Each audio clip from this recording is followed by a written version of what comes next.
இப்போ நீங்கள் வீடியோவில் பார்க்குற இந்த காளி வேஷமும் அதுக்கு பின்னாடி இருக்கிற இந்த தாடக வேஷமும் நம்ம குலசை முத்தாரம்மன் கோவிலில் நடக்கிற தசரா திருவிழாவில் எடுத்த வீடியோ கிடையாது.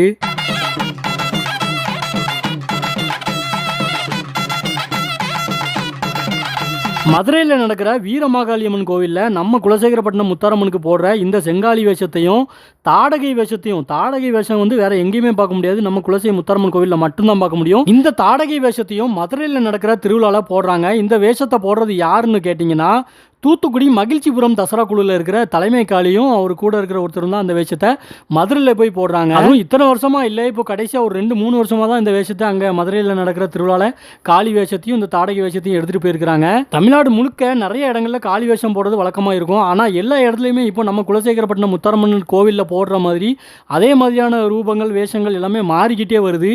முன்னாடிலாம் அங்கெல்லாம் வேஷம் போடுறதுக்கு நிறைய பொருட்கள் வேறு மாதிரி இருக்கும். இப்போ இங்கே இருந்து நம்ம தென் மாவட்டங்கள்லேருந்து திருநெல்வேலி தூத்துக்குடியில் காளி வேஷம் எப்படி கட்டுறாங்களோ, என்னென்ன பொருட்கள்லாம் வச்சு கட்டுறாங்களோ அதே மாதிரி அதே நேரத்தில் அந்த மாதிரியே வேஷம் கட்டுறாங்க.